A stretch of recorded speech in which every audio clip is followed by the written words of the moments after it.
All right, so thank you for being here to talk about Nothing About Us Without Us. Quick refresher on the agenda if you're joining us from the recording, but right here, a lovely group of folks ready to dive into talking about this.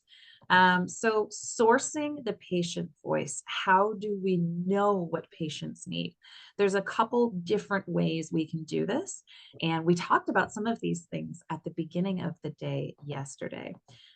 Jackie was so kind as to do some research about sort of making sure that the three options we're going to present you with go from top down in terms of a hierarchy of evidence. So a data review is one thing we're going to talk about. We're going to talk about patient focus groups on the cheap while still recognizing and appreciating financially the contributions of patients. And then there at the bottom in green is envisioning and empathizing, which goes a long way, but is also not at all objective. So we'll talk a little bit about this. Jackie, is there anything you wanted to share from your research there? Not really a lot, just basically that if for those of you who are familiar with the hierarchy of evidence, this kind of mirrors that approach so that the more anecdotal, the more individual stories are kind of at the bottom. And then we get to be more rigorous with the data, like Bevan was mentioning. And so by the time we get to the top of that pyramid there, it's been peer reviewed, it's been vetted, and we can know that these are solid sources to land on. 100% beautifully put. So with envisioning and empathizing, it's what do we predict patients might need? So there's a lot of prediction there, but a lot of it is based on our own experiences and what we've seen as folks who have worked in the healthcare sphere. Also, everyone that we care about is or has been at some point a patient. And so we ourselves have heard patient anecdotes and maybe understand directly, especially based on our certain particular intersectional identities, what certain groups may have to deal with that others may not. Data review is what does research and data show that they might need. So the bottom we have predicting a little more and envisioning. At the top we have showing and proving. And then right there in the middle, it's what do patients themselves say that they need. It's more direct. You're getting it straight from their voices. Sometimes within data review, you're also reading qualitative data and seeing quantitative data that was collected directly from patients. But with patient focus groups, there's that sort of special relationship where you are drawing that data right out and eliciting that storytelling. So that's how these are all connected. I'm going to turn it to Jackie in just a moment, but first we're going to do a quick chat waterfall. So what do you think patients need the most? Not what they value the most, which is what we did yesterday, but if there was one thing that they need, maybe something they don't even know they need or know that they value, what are some of the things that come to mind? And it can be more than one thing. So what do they need? Agency in their care. Thank you, Ashley. Yeah, that came up yesterday too. So very, very important. To be accepted as themselves and be heard, easier access to medications. Yes, and Narissa, when you say access, is that, are you talking strictly financial access? Or are you talking, proximity to a pharmacy? Like, can you elaborate a little bit more on what access looks like? Sure, I think it's a combination, actually. Certainly in terms of location, in particular in some of the rural areas, it's hard to get to the pharmacy, or the pharmacies are further away, or even getting the prescription. So going to see their prescribers, the providers, and then, although I shouldn't be saying this, the prior authorization aspect as well. That's certainly a barrier. It's a barrier that's been expressed by patients, by providers. Of course. Yeah, it's a huge blockade to getting the care they need covered by insurance if they have it.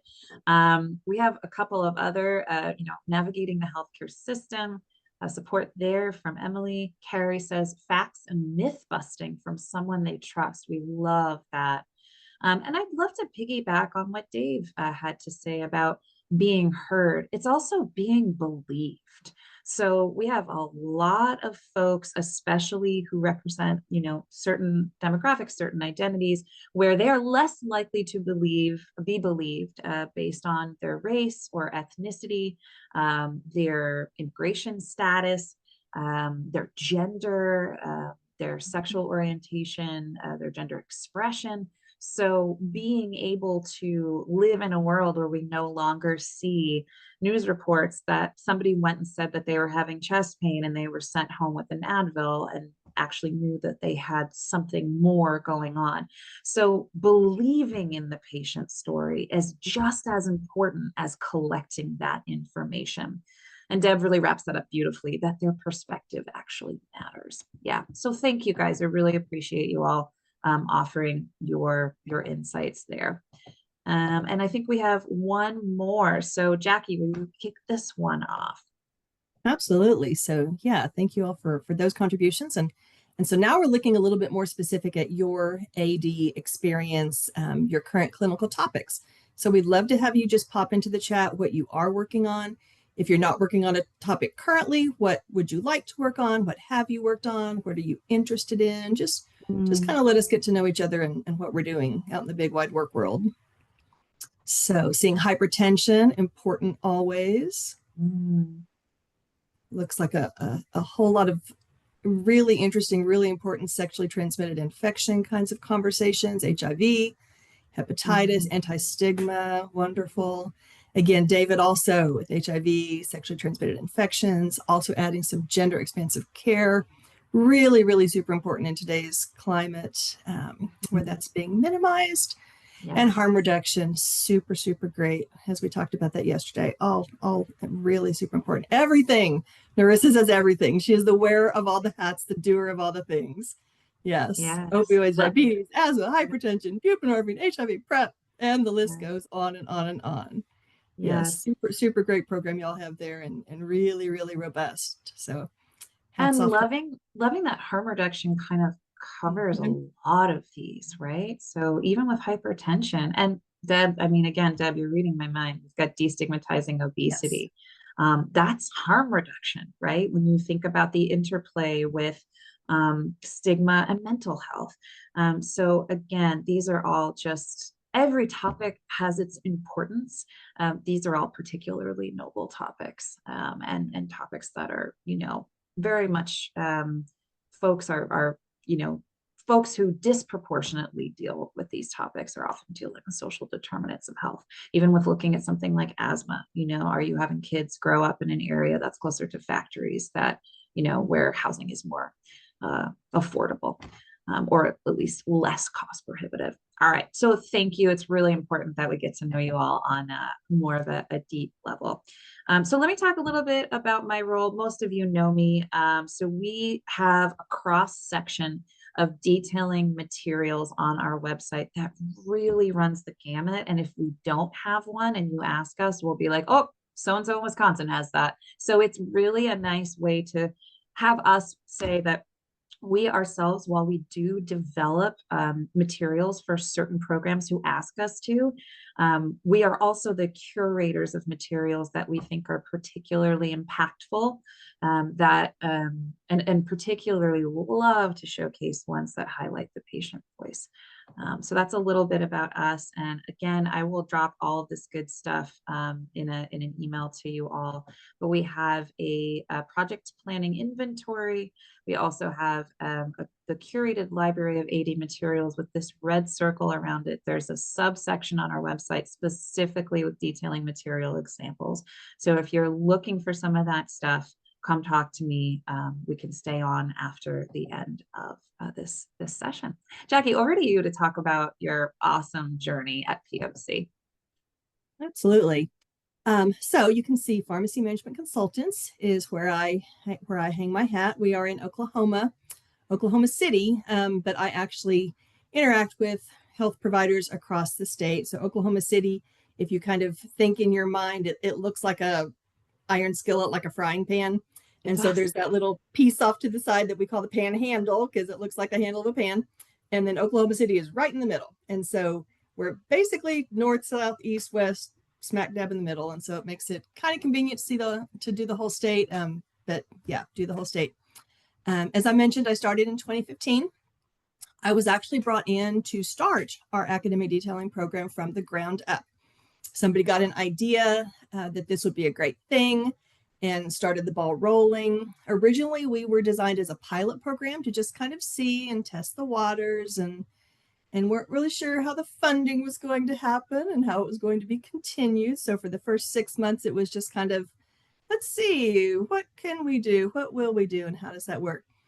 And then we, let me backtrack just a little bit. Before I came on, the particular areas of focus were chosen without my input, without my knowledge, but based on a really good approach, which was what kinds of medications are most impactful to the space that we're in. And so that space is Medicaid, first of all. And so you'll also hear me say Sooner Care, which is the other term that we use to refer to that. And so they picked those topics. I came on, and then we started kind of thinking about funding, what might happen. And so we approached the folks over at Medicaid to see if they had any funding that could be carved out for it. They said no, but we'll look into what's possible. And so within the CHIP program, I'm just going to go a little bit into detail on this because some of you might be able to go this pathway in terms of supplementing some of your own funding deficits. Okay, so bear with me. It seems a little off track, but I think we'll get there. So within the CHIP program, there is this ability to identify health service initiative projects, HSI projects. Okay, and so every state can have, I think it's 10% of their Medicaid budget that they can design HSI projects for something that is currently an underserved area. Okay, and I looked to see if any of these projects were impacted by the current climate within the United States. And I haven't been able to identify any HSI programs that have been cut. So I want to say that as a source of hope for you all to maybe start thinking along that pathway. Yes, and apologies that it's not happening in Australia. But so that's a possible funding source. Okay. Now they do have to impact children since it's part of the CHIP program. And so you can see there, one of my specific areas of focus, well, my specific area of focus is both pediatrics and Medicaid. So that's that crossover between the funding source and the population. So just think about the HSI as a possible pathway. I mentioned I came on to start the program. So it was just me as a one-woman show for the first 8.5 years. Topics that I have talked about, the first two were ADHD and atypical antipsychotics, which, as I mentioned, were chosen before I came on board. Since that time, I've been involved in the choosing of the topics, and I do always choose the topics based on certain factors. As with the initial topics, the ability to impact a large percentage of our patient base. So I really don't touch on rare diseases very much. I also want to pick topics that have strong evidence for specific treatment recommendations, and that treatment recommendation is not currently being followed. So there's a care gap. Usually it's under or over prescribing. We do have the ability to track, which I realize is not the case with all topics for all programs, but something you could consider, again, partnering with your state Medicaid folks, because they do have access to prescription paid claims, healthcare utilization data, so inpatient, outpatient pay claims, so that can enable you to show a difference in your outcomes at the end of the day, which again, I think is really going to be important for all of our programs going forward, to be able to say, look at this evidence. We are saving you money. We are improving healthcare outcomes. Okay, so that's just a little bit there.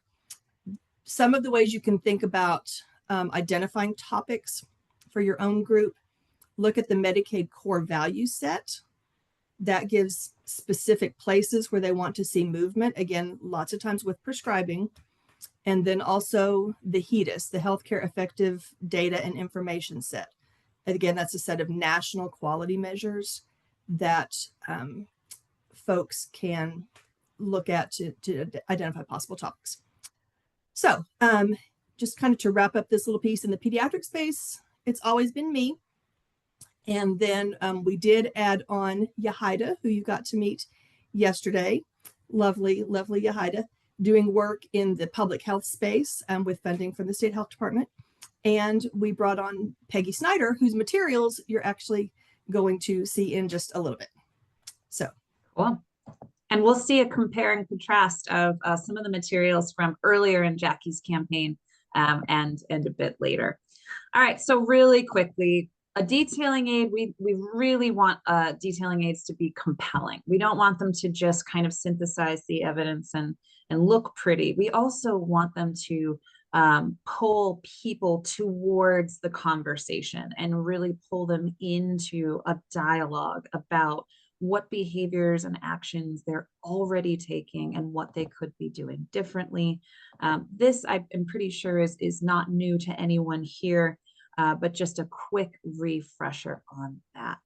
So an impactful detailing aid. Jackie, let's talk about what that looks like. You have more experience than I do in that, so we'll kind of go back and forth here. yeah, absolutely. So first of all, just like you see here, we want to encourage that dialogue, get the conversation going, really just get that talk started between the detailer and the clinician. It also should be serving as a shared focal point to kind of have this tertiary thing between you so that you and the clinician aren't necessarily kind of going, at it in a way. There may be, if there's any sense of, defensiveness from a particular clinician, being able to kind of both make a triangle where you're pointing towards a shared goal that is physically and tangibly represented in a detailing aid can be really helpful and kind of visually promote this idea of partnership. Yeah, and that tangible resource, super important because we're not always going to be there with the clinician. And so that way they can refer back. It will support any new approaches. It is such a great feeling as a detailer to go into a clinician's office on a repeat visit and see a super dog-eared copy of their older materials, just, coffee stains sitting on the clinician's desk where that's been out and used. And it's just a good thing for them, good thing for us. Much beloved. Yes, we love that.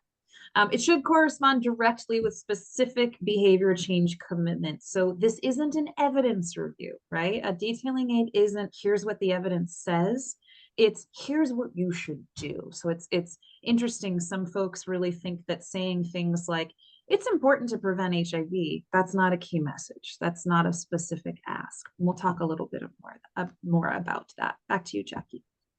Yeah, so various learning styles, we always want to be considering that. And so part of the reason is so that it can maximize their interactivity, so they can be engaged. And so here we're thinking about web links, apps, graphics that pop, charts, graphs, quotes from thought leaders, all the different touch points that might resonate with different folks.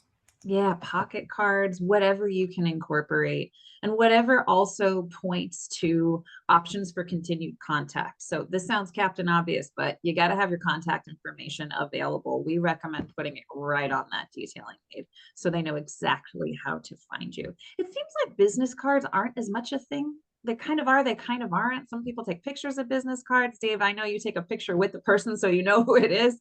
That's your trick.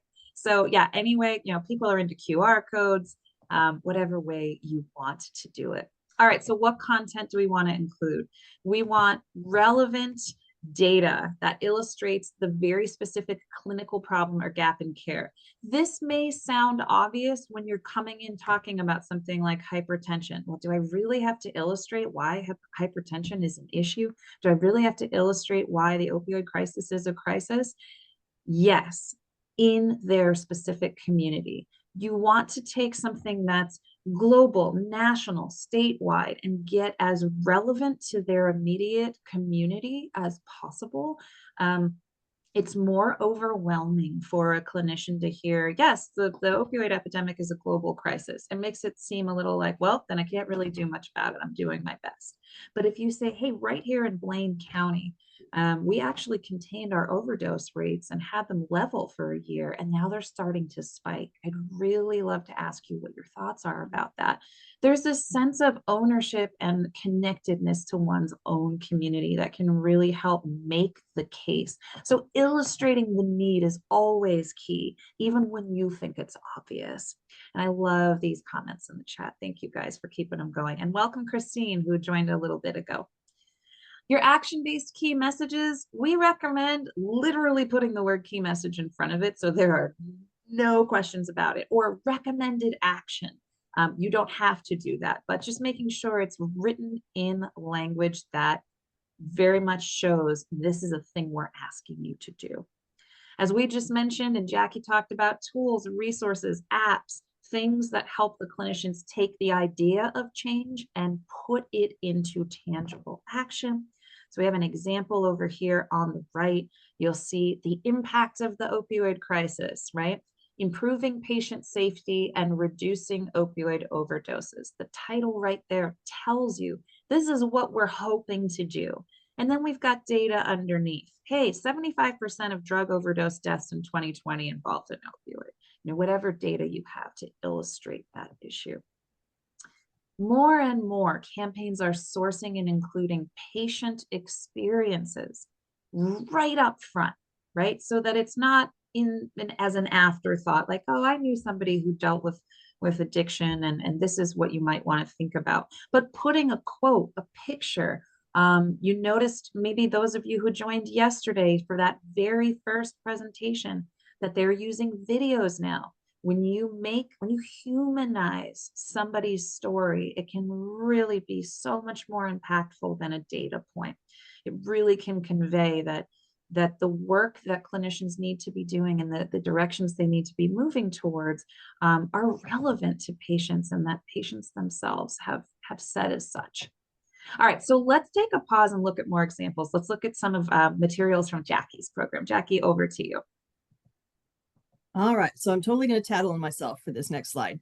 So these are my 2015 materials, and this is for parents, okay, of pediatric patients with ADHD. And honestly, it's a little bit embarrassing.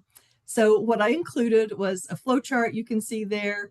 It's got treatment recommendations with 4 different stages and using words like comorbidities and titration. So this is filed under what not to do. Okay. Oh my goodness. So word dense too. I mean, I like the blue silhouettes of a person. That's doing something for my brain.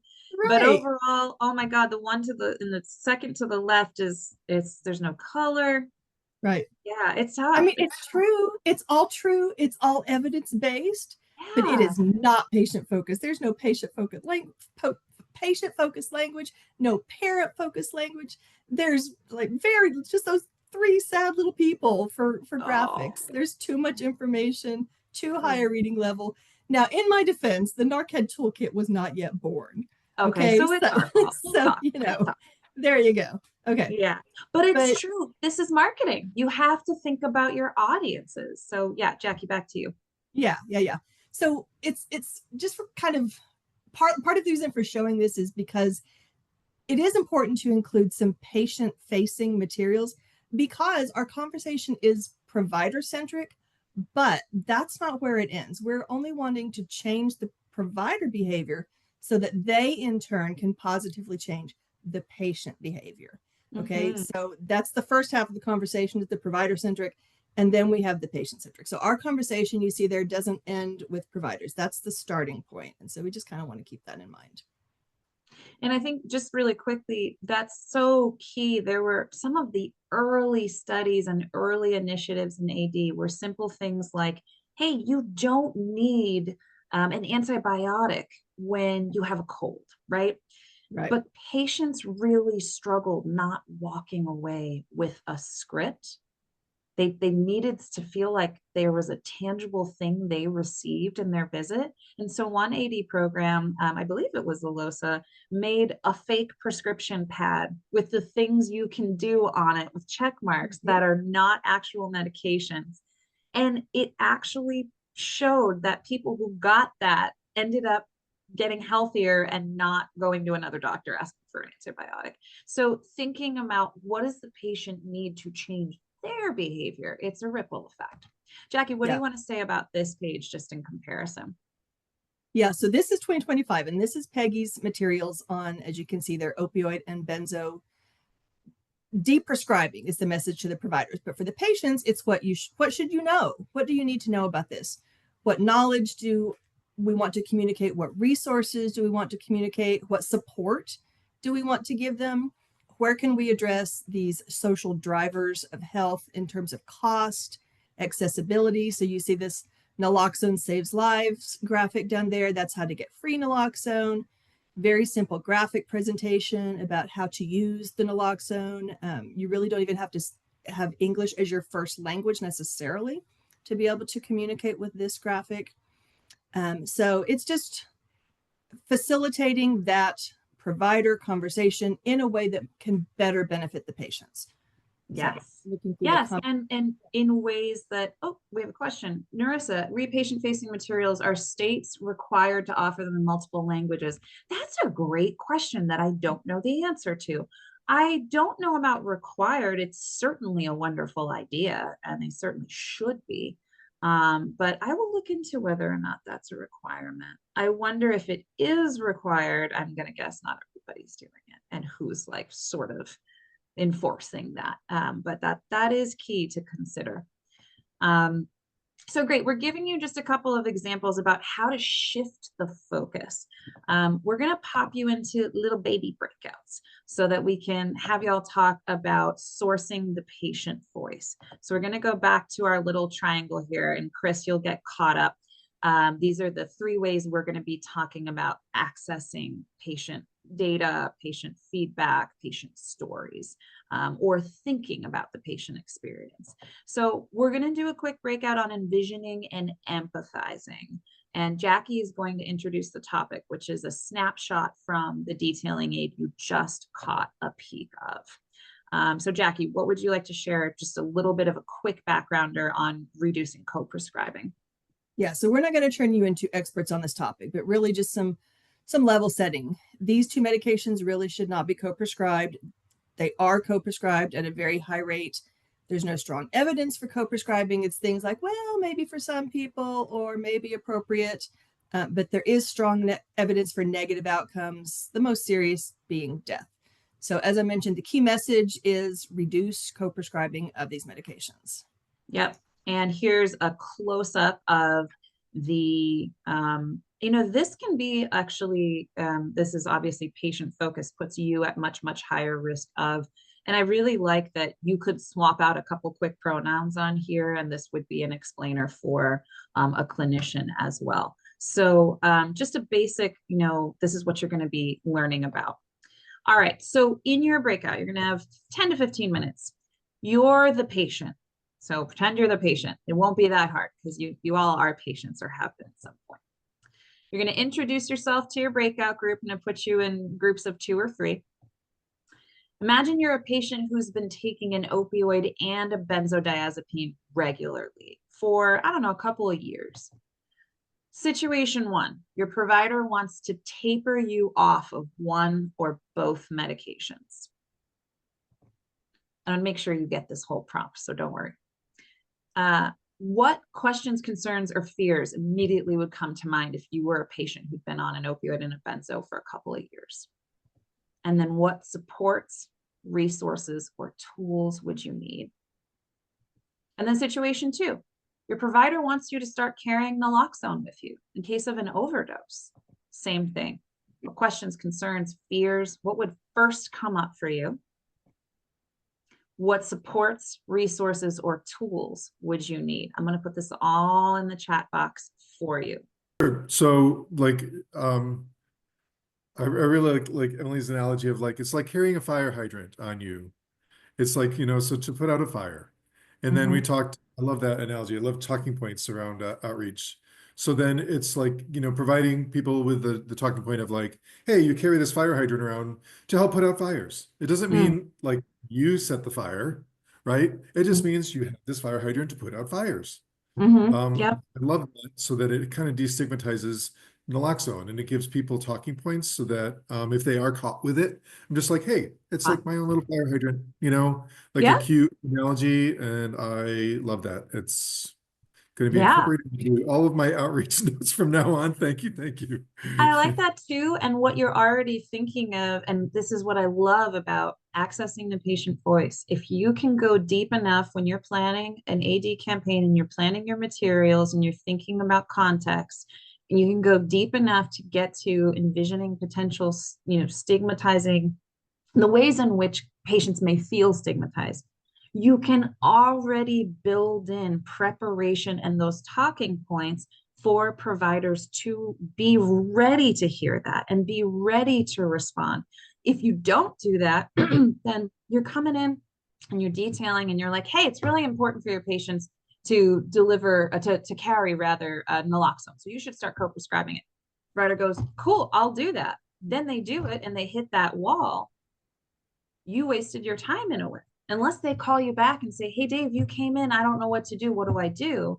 Then maybe you have 10, 15 detailing appointments where you're getting your message across, but then it stalls because of stigma. So that's why asking patients what they need and what they might feel in response to something is key.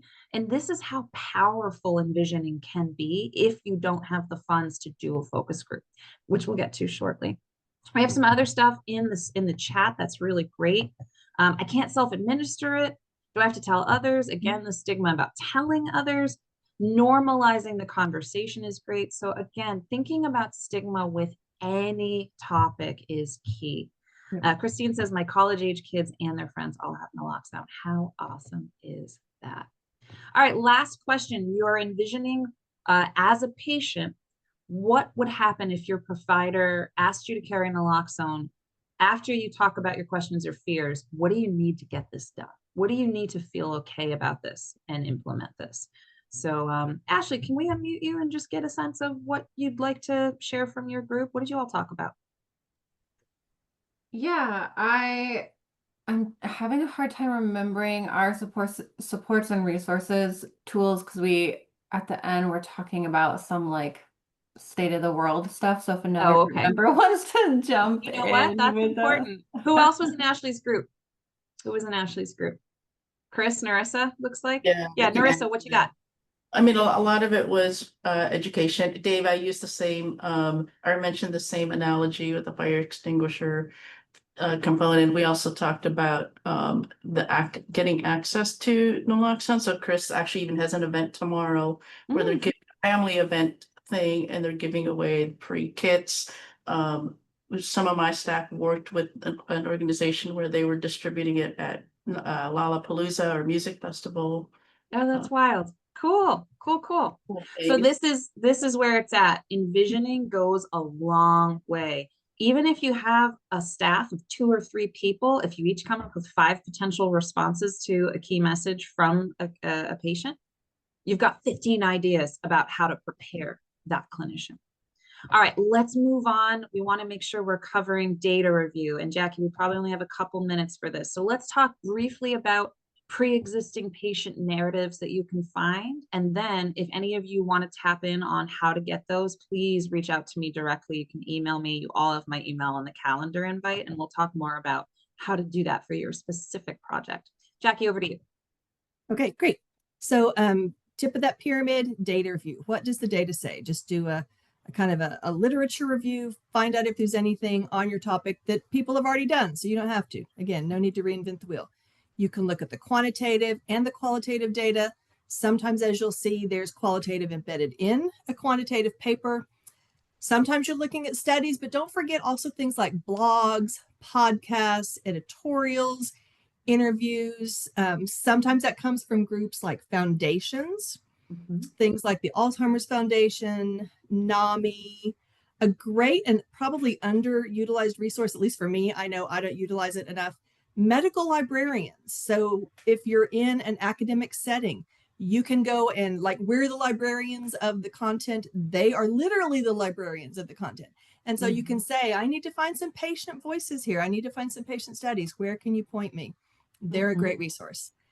And then look at some of the patient-facing materials that those advocacy groups are putting out there. So those are things like, we want providers to know this. We want our families to know this, those kinds of things. Yes. Nonprofit groups also is a great resource.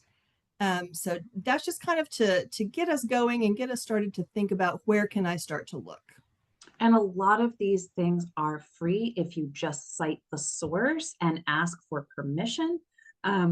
So if you want to include a broader quote from, let's say you're working on, deprescribing, like what we just talked about, or reducing polypharmacy. And you just want to find a larger quote about how important it is for someone who uses drugs to be heard and seen for their experience. That's something you could find, as Jackie said, from a nonprofit who has the funding and the finances to do ethnography, to do sit down interviews and include them. A lot of these folks are making public facing videos. So don't be afraid to use that. And Deb says, we also use our medicine information service inquiries and PROM from submissions for licensing.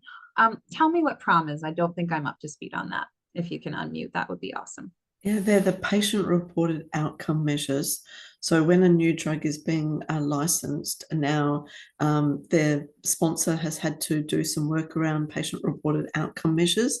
And so they're often included in the kind of package of information for new medicines. So that's one aspect. But our medicine, so our pediatric hospitals or our service providers might have medicine information services that consumers can use. So so that's kind of like real world data, because it's what the questions they're asking. So we use our medicines information inquiries. Amazing. In and preparation. I know yeah, go right ahead. Did you want to add? It was just in preparation for programs, just to see what kind of inquiries they're asking about. They often give us clues to new issues, new problems, and the way they ask the question. Because sometimes the way people ask questions isn't actually the question they want to ask. If that They could be makes sense. leading. Yes. Yeah. So also you want to look at the source material. Is there a way to figure out what questions are being asked? It's different to include a patient voice from something that might be used for dramatic purposes, or to sell, dramatize to sell a product. So just be conscientious about where you're sourcing things. I don't think we have to sell you guys on this, but just in case we had to, we're going to talk really quickly about the power of qualitative data. Qualitative data is just as rigorous as quantitative data when it's collected and analyzed systematically. And it's often more actionable for tailoring interventions for specific subpopulations. So again, a factoid that sounds really engaging, like 9 out of every 10 women experience XYZ, that can be powerful. Showing the face of one person who experienced whatever the situation is and seeing a quote next to them can take it to the next level. Jackie, for a little bit more context in the middle here. Yeah, so I really appreciated the approach that you all took with the context piece of the last breakout. And so you see that right there. It's always super important to reveal the context, emotions, lived experience. Just really can't say that enough. We need to be gathering the voices of people who have that lived experience. Absolutely. And sometimes quantitative data can get you a little bit of there, but it can't always really completely capture it, especially things like stigma and those specific barriers that are going to be getting in the way of care, going to be getting in the way of voices being shared in an effective way. And Bevan's going to be sending you all an email later, as she mentioned. And so I'm going to include also, there's actually some national qualitative databases. Okay, so you're going to get those as a resource. So do be looking for that. So again, you don't have to recreate the wheel. There's a lot of people doing this kind of research out there. Yeah, it's about you collecting the good stuff, all the Easter eggs people have sprinkled across. And again, we're just getting back to deepening empathy, especially around topics that are highly stigmatized. So anything around obesity or lifestyle management for folks, diabetics, things like that is just as important. Looking at the obvious stigma that comes with folks who are dealing with a substance use disorder, things like that. So here's a quick example of something that's already out there. Jackie, do you want to give some context for this? Yeah, so I appreciate, Chris, your comment about when we know better, we do better. And so this is, again, one of my later topics, little piece out of the material. So this is better than the first one. This is antibiotic deprescribing. And so in my program, when we're doing a new topic, we kind of try to pre-needs assess providers. And they said, I know not to prescribe antibiotics for viral infections, but my patients want it. And so I set out to kind of say, do they though? Let's find out. I don't know. This is maybe an assumption that's incorrect. And so what we found is that when providers don't prescribe an antibiotic and talk about symptom management and rule out the antibiotic, deprescribing of antibiotic, and patient satisfaction goes up. So it's a win-win. So this is just kind of showing that sometimes you can find these qualitative voices within a quantitative paper. So looking for things like communication on a clinical topic can sometimes help get you there. I love this, and it further explains and goes back to the beginning of what you all were saying during our earlier chat waterfall. People want to be heard. So it's not that people want their antibiotic, it's that they don't want to be dismissed. So when they Right. feel cared for and given another resource, they're good. So again, it's really great to demystify by finding the patient voice. Here's our last source, and it's going to be patient focus groups. If you want to learn more about this in more than a couple of minutes, we have an entire webinar that we're working on recording that will be released in the next couple of weeks. All right, so focus groups, why they work. It's a qualitative data collection method. You've got a facilitator. If you're a good detailer, you're probably going to be a pretty good facilitator for a focus group. So it's typically around 6 to 12 people. It can be less, definitely not more. You don't want more than that, unless you want to have a 5-hour focus group, which nobody likes. It's typically a group of folks that share at least one common characteristic, which could be that they're all patients. It could be that they're all female patients. It could be that they're all patients who use drugs. It could be that they're all patients from Arizona. It doesn't matter. It's whatever you need those characteristics to be. The interview is at least 60 minutes. If you want to get into some gold, it's got to be longer than 60 minutes. The tricky part is people don't want to hang with you for longer than that unless you have pizza or something to offer them. And this is where I want to say how important it is to pay patients for their experience beyond just giving them a meal, beyond giving them a $10 CVS card. And I'm not saying any of you would do that, but I've seen stuff like that around Boston. You see it on the subway. Hey, come to Mass General and, talk to us about XYZ and receive like something very, very small. People are sharing their lived experiences with you. That is gold. And it's also vulnerable. So making sure you have some way to pay them for their experience. We recommend a minimum of $25 an hour. If you're able to figure that out, you have 4 people for 1 hour, that's $100. So again, you can find a way to make it work if you have a budget for anything like materials, overhead, like something you can squeeze that out of. However, focus groups have some challenges. They can be generalizable. The complexity of analyzing the data is there, and sometimes you can't go as deep as you want to because of limited time. Couple quick slides on recruitment. Think about which patient population your academic detailing intervention is specifically benefiting, and then go find those people and talk to them. Make a flyer that is engaging. Just like a detailing aid, put some pictures on it. Make it look good. Tell them we care about your experience instead of doing a study on blah. We care about your experience. Ooh, they care about my experience. I want to talk about it. And we're going to feed you and give you $50. Awesome. Make sure you screen people up front so you don't find out that once they're in the focus group, maybe they fibbed a little bit, or maybe they have another characteristic that disqualifies them. So check that out. Make sure you know how many. You can recruit people through your own organization, social media, community organizations, flyering, professional networks. And ask your friends, hey, I'm trying to reach patients who experience this. How would you do it? We have a couple of examples of some quotes here. We're almost done, so I don't want to, focus too much because we're a minute over, but finding out from this one source here that was a study on the experiences and recommendations for LGBTQ plus affirming substance use services. It was a qualitative study for queer folks who use opioids and other drugs. They did focus groups, and one person talked about how upsetting it was to see in their chart high-risk sexual behavior, and to be grouped in as, well, this person is trans, and I know another trans patient experienced X. So this person must be experiencing X. So just being able to say, oh, some patients feel like they are treated as representing an entire group of people, or they can be, you know, if they see a note in their chart that is stigmatizing, it can break trust with their provider. Things like that are things you might not know from doing the envisioning project. You know, you might only find it from doing a focus group or a study. All right, so these are the 3 things we talked about. I'm going to wrap on up.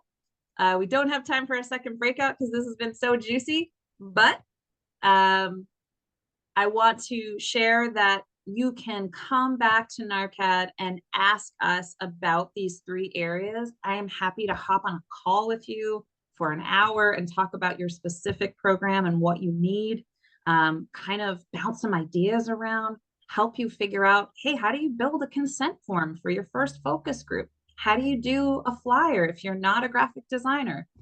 That's a big part of what we do at NARCAD, is just help people build when they're not sure where to start. And Dave just put the fire hydrant smiley face in the chat. Yes, so take what you chatted with each other about, take that envisioning piece and bring it to every new campaign. If you're not thinking about the patient, you're not ready to go out into the field. I will make sure you all get our how-to guide on how to build an impactful detailing aid. We also have a skills lab that helps you build one step by step. Many of you don't need this because you may have your own communications department, or you already have some materials that you're using in the field, but maybe for your next intervention, it might be important to think about it. So I'm going to drop some of these links in the chat, but you will also receive them on our summit page. So don't worry about grabbing them now if you don't want to. Thanks for letting us run over by 3 minutes. Really appreciate you guys. And this has been a nice, cozy session to get to know you all more closely and learn about what matters to you. Very much here for you as we move forward. So enjoy your break, and we'll see you in a little less than a half an hour in the main room. Thank you. Take care. We'll see you soon. Bye, Deb. So good to see you. Thanks for being in our group. Oh, you're on mute. Very relevant to the patient detailing. Oh, good. Then you know what? A lot of stuff in this program is sort of teeing each other up forward and backward with synergy. So that's really lovely to hear. Can't wait for your presentation. Thank you. We'll see you soon. Okay. See you. Bye. Thank you, Miss Jackie. Hope you get to have a break in the break. Thank you. Yeah, I'm sorry that we went so over. This happened with myself and Amanda as well. We only got to half our content. So I need to do better at planning and realizing that each slide takes. I talked a lot though. I talked a lot. Too. I do too. And that's what makes us great. I thought it was great though. I thought it was good. Yeah, yeah, what was, I really did. What was that other breakout going to be? Just look real quick. Rank your comfort in creating campaign materials. Which sourcing options are most compelling for you? List 3 options. List 3 ways to overcome them. I don't think that was as important as the first one. I agree. Yeah, I agree. Okay. Yeah. Cool. Yeah. That's I'm what I'm going to telling send myself. you an email that has those links that I talked about. And Please. then if you